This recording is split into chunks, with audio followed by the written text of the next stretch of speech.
अस्सलाम वालेकुम, मेरा नाम है जासिफ हाशमी और ये है Toyota Revo V JDM 2022 model है। ये गाड़ी रीवो ही, लेकिन परफॉर्मेंस के लिहाज से ये गाड़ी पाकिस्तानी गाड़ी से डिफरेंट है। फिर स्पेसिफिक गाड़ी में काफ़ी सारे मॉडिफिकेशंस की हुई हैं, जिससे ये गाड़ी रेस बहुत ज़्यादा हुई हुई है और इसके अलावा इसकी लुक्स भी बहुत ज़्यादा अग्रेसिव आ रही हैं। इसमें फिर आफ्टर मार्केट चीज़ें काफ़ी सारी ऐड की हुई हैं जो कि मैं कवर करूँगा आगे जाके, लेकिन इसकी जो फिलहाल लुक है ये लिटरली F-150 के रैप्टर या शेल्बी वगैरह जैसी आ रही है। ये गाड़ी बैक से बहुत ज़्यादा ऊंची है ये गाड़ी डायमेंशंस के लिहाज से आम रीवो ही, लेकिन ये वैसे बहुत ज़्यादा ब्रॉड लग रहा है। खैर ये सब मैं कवर करूँगा आगे जाके। फिलहाल अगर बात कीजिए स्पेसिफिक गाड़ी की प्राइस की, तो ये 22 मॉडल है और इसकी डिमांड 1,95,00,000 है। ये अनरजिस्टर्ड है और साइकिल मोटरस्पोर्ट के पास अवेलेबल है। अगर आपने इसके बारे में कोई इन्फॉर्मेशन लेनी है तो आप दिए गए नंबर पर कॉल कर सकते हैं या फिर आप साइकिल मोटरस्पोर्ट को विजिट कर सकते हैं, जो कि रावलपिंडी में DH2 के केबन के ऑपोजिट लोकेटेड है। हमारी एक और ब्रांच भी है रावलपिंडी में मेरी रोड पे। Overall it's a huge pickup truck and today I am going to review it.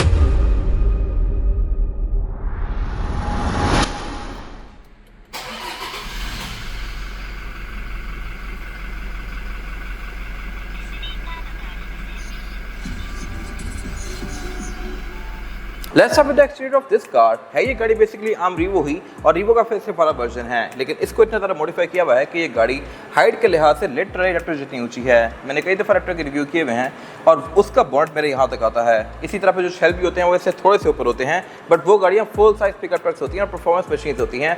750 horse power, ये गाड़ी 150 हॉर्स पावर है ऑलमोस्ट, बट स्टिल इतनी मैसिव है। खैर जहाँ तक बात इसकी मॉडिफिकेशंस की, तो इसके फ्रंट पे जो ये विंड डिफ्लेक्टर लगा हुआ है ये आफ्टर मार्केट है और इसके अलावा इसका जो ये बुल बार लगा हुआ है ये भी आफ्टर मार्केट है। इसमें फिर ये बार लाइट लगी हुई है, ये भी आफ्टर मार्केट है, जो कि अच्छी खासी ब्राइट है।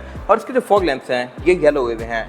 अब yellow fog lamps I am not sure कि इस पर आफ्टर मार्केट है या नहीं, क्योंकि जितने मैंने JDM रिव्यू किए हैं उन सब में फॉग लैंप्स इसी तरह के होते हैं, बट सिर्फ ये येलो ही नहीं रहते। इनको अगर आप एक दफ़ा ऑफ करके ऑन करेंगे तो ये फिर लाइट येलो हो जाएंगे और दोबारा ऑफ करके ऑन करेंगे तो ये बिल्कुल वाइट हो जाएंगे हेडलाइट्स की तरह। तो ये मेरे ख्याल से एक मज़े की चीज़ है और एक कलर्स को स्विच करते हैं। हर जापानी रिव्यू में ये ऐसे ही आता है, तो मेरे ख्याल से शायद ये बाहर कंपनी से ही ऐसे आते होंगे। ये येलो बेसिकली फॉग में काफ़ी काम आता है और ये एक यूजफुल तरीका है फॉग लैंप में हर तरह का शेड देने का। बाकी इस गाड़ी में फिर यहाँ पे मिरर आता होता है जो कि आपको इसकी साइड्स का व्यू देता है। ये JDM रिव्यूज में आता है, लोकल रिव्यू में नहीं आता। फिर जहाँ तक बात फीचर्स की, तो इसकी हेडलाइट्स ऑटोमेटिक तो हैं ही, यानी कि डे और इनको सेंस करके ऑटोमेटिकली ऑन और ऑफ होती हैं। DRL भी इसमें दी गई है, लेकिन इसमें एक एक्स्ट्रा है और वो ये है कि इसमें ये हेडलाइट वॉशर दिए गए हैं। बाकी इसके अलावा सब कुछ यहाँ पे सिंपल सा है। ये गाड़ी फ्रंट में पार्किंग सेंसर भी ऑफर करती है। टोयोटा का जो GR वर्जन आता है पाकिस्तान में रीवो में या फॉर्च्यूनर में, उनमें इसी तरह लोगो प्रिंटेड होता है, क्योंकि सेम यही लोगो वहाँ पे भी यूज़ किया गया है, बट उसके अंदर सेंसर्स नहीं होते। रडार अगर आपको चाहिए तो ये गाड़ी बेस्ट ऑप्शन है। और जहाँ तक बात साइड प्रोफाइल की, तो यहाँ पे चीज़ें स्पेशल हैं इस तरह से कि इसमें और फेंडर्स कंपनी से नहीं आए हुए, ये आफ्टर मार्केट लगे हुए हैं और ये और फेंडर्स बहुत ज़्यादा खूबसूरत हैं। मैंने इससे पहले काफ़ी JDM रिव्यू किए थे, लेकिन इतने खूबसूरत किसी में नहीं आए। बाकी में मैट में होते हैं, किसी के प्लास्टिक के होते हैं। इसमें प्रॉपर ये बोल्ट ऑन स्क्रूज के साथ पेंट किट और फेंडर्स हैं। फिर इसके अलावा इसमें लिफ्ट किट है, तो ऑब्वियसली काफ़ी ऊंचा हुआ है। रिम इसमें ऑफ रोड लगे हुए हैं जो कि 17 इंचेस के हैं। टायर्स के बिल्कुल ब्रांड न्यू हैं, more on that later. Side mirrors के रिट्रैक्टेबल हैं, इनको आप गाड़ी के अंदर बैठ के फोल्ड अनफोल्ड कर सकते हैं। और इसके अलावा इसमें फिर ये 360 डिग्री कैमरा सेटअप भी आफ्टर मार्केट इंस्टॉल्ड है। इसके आप कैमरा के एंगल को भी एडजस्ट कर सकते हैं यहाँ से, ये एक अच्छी चीज़ है। और ये गाड़ी क्योंकि रीवो भी है तो इसका साइड मिरर है ये क्रोम की फिनिश में।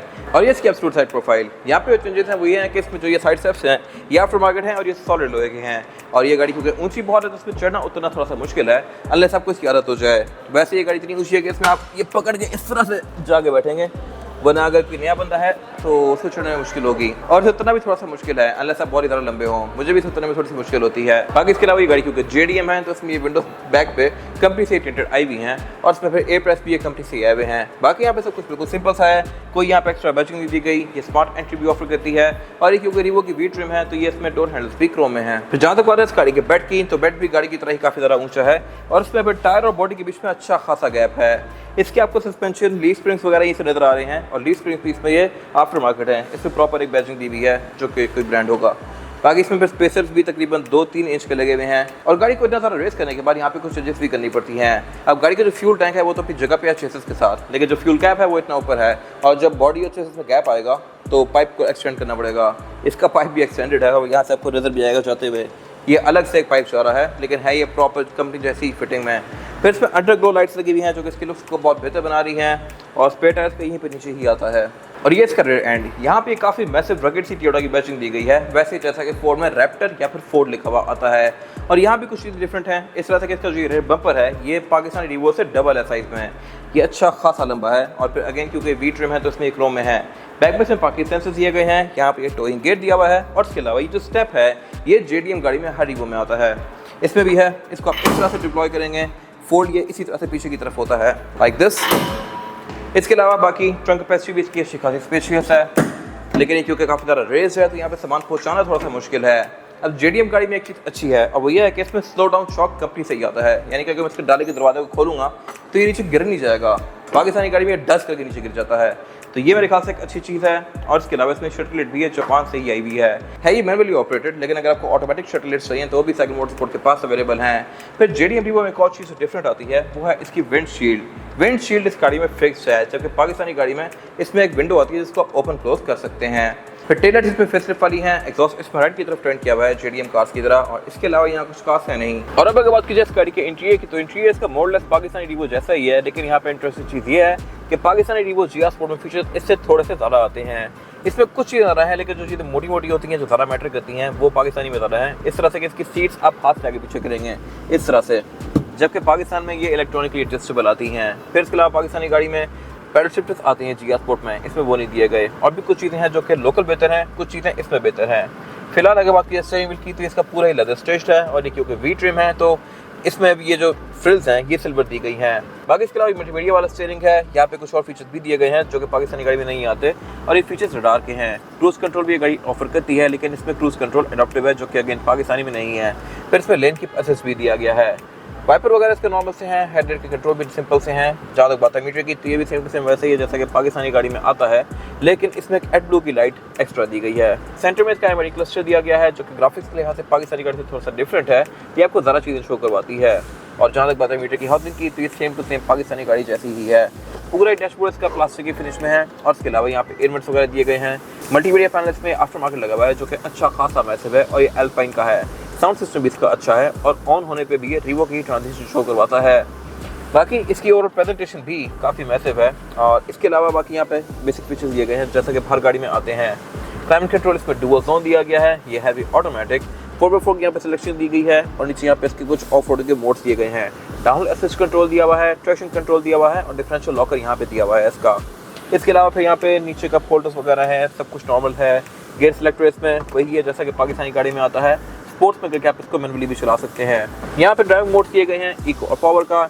हैंड ब्रेक दी गई है जो कि ट्रेडिशनल है, और इसके अलावा इसका जो सेंटर कंसोल है ये भी स्पेस के लिहाज से डिसेंट है।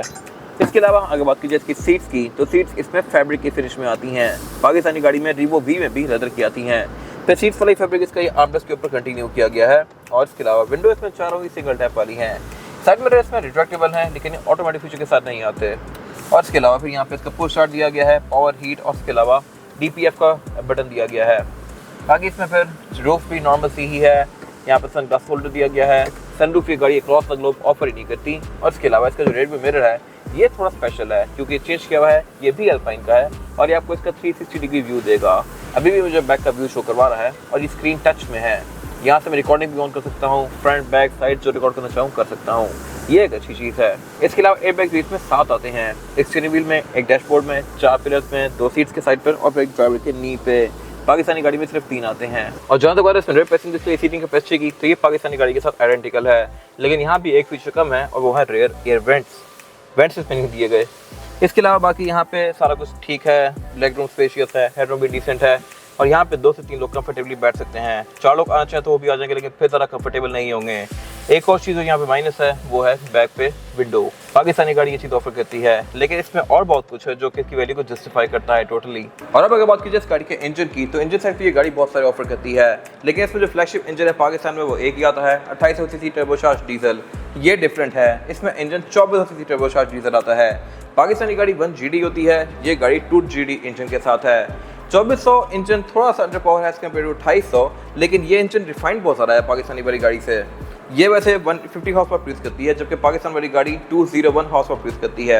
ये एक बहुत ज़्यादा ड्रास्टिक डिफरेंस है, और ये आपको इनको चलाते हुए भी फील होगा। पाकिस्तानी गाड़ी तेज़ ज़्यादा है, लेकिन वो पोल्यूशन भी ज़्यादा करती है। इसमें एडब्लू डलता है और इसमें DPF भी आता है, डीजल पार्टिकल फिल्टर, और वो एक अलग ही साइंस है। इसका बेसिकली फ़ायदा ये है कि आप अगर गाड़ी को ऑन करके किसी बंद जगह पे खड़ा भी रखें तो ये गाड़ी धुआं नहीं करती। और फिर जो डीजल गाड़ियाँ स्टार्ट होने के पीछे धुआं फेंकती हैं या फिर डीजल फेंकती हैं, दीवारें काली कर देती हैं, इसमें वो सीन नहीं है। हर चीज़ इसमें बहुत ज़्यादा सोफिस्टिकेटेड है। एडब्लू इसमें यहाँ पे डलता है। एडब्लू भी इटसेल्फ एक अच्छा खासा महंगा लिक्विड है। इस टैंक को एक बार फुल कर देने में तकरीबन ये 15,000 किलोमीटर चलता है और 15 लीटर डलता है। 15 लीटर तकरीबन 10-12 हज़ार का आता है। तो ये एक 10-12 हज़ार एक बिला वजह की कॉस्ट है जो कि आपको हर 15,000 किलोमीटर में बेयर करनी पड़ेगी। बाकी इसके अलावा यहाँ पे इसकी ये इनलेट दी गई है। बोर्ड इस गाड़ी में हाइड्रोलिक से ऊपर होता है जो कि अगेन मेरे ख्याल से एक अच्छी चीज़ है। पाकिस्तानी रीवो में आप इसको ऊपर करके स्टैंड लगाते हैं। फिर इसमें ABS, traction control, drive mode, ये सारी चीज़ें दी गई हैं। इंजन बेस का काफ़ी टाइटली पैक्ड है, पाकिस्तानी गाड़ी से भी ज़्यादा नीटली पैक्ड है इसका। और अगर बात कीजिए इसके टायर साइज की, टायर साइज जो है इसमें यह है 285, 70 और 17। ये full all terrain of road tyre है और हैवी ब्रांड न्यू। हाईवे पे ये थोड़ी नॉइज़ करेगा लेकिन ऑफ रोडिंग में ये बेस्ट टायर है। बाकी ऑन रोड पे इसको यूज़ कर सकते हैं। रिम इसमें 17 इंच का है जो कि प्रॉपर ऑफ रोड रिम है और इसमें रगेड प्रॉपर बोल्ट्स दिए गए हैं जो कि इसके लुक को ज़्यादा बेहतर बना रहे हैं। टायर, रिम, ये सब कुछ जापान से आया हुआ है। और इसके अलावा इसमें स्पेसेस और सस्पेंशन इस तरह का है कि इसकी लुक्स भी बहुत ज़्यादा बल्कि आ रही हैं। राइड भी इसकी काफ़ी स्मूथ है। और इसके अलावा इसमें फ्रंट पे डिस्क ब्रेक दी गई है, बैक पे ट्रम ब्रेक्स आती हैं। ड्राइव को बेहतर बनाने के लिए इसमें ABS, traction control, lane departure assist, ऐसे बहुत सारे फीचर दिए गए हैं जो कि ओवरऑल एक्सपीरियंस को काफ़ी बेहतर बनाते हैं। ये था आज का रिव्यू। अगर आपको ये रिव्यू पसंद आया है तो उसको लाइक कीजिए, मेरे चैनल को सब्सक्राइब कीजिए, और अगर आपके पास इस गाड़ी से रिलेटेड कोई राय है तो उसको कमेंट सेक्शन में शेयर जरूर कीजिएगा ताकि वो लोग जो ये गाड़ी लेने वाले हैं वो आपकी राय से फ़ायदा उठा सकें। अपना ख्याल रखिएगा। Thank you.